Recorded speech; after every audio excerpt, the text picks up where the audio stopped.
How to fix Snapchat error code c14a on Snapchat. Today guys, I have this solution how to fix this problem. Just watch this video until the end. So let's start. First, you will not open Snapchat. You will open settings of your phone. Then you will go to apps or application. You will scroll down and search for Snapchat. When you found Snapchat, guys, just open it like this.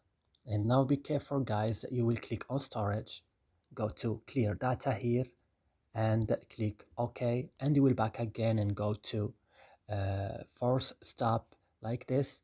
Click on it and click OK. Then you will back to Play Store and you will update Snapchat again. And that's it. Your problem will fixed. So that's it, guys. I hope this video is useful for you. Don't forget to like and subscribe in our channel and see you in another video.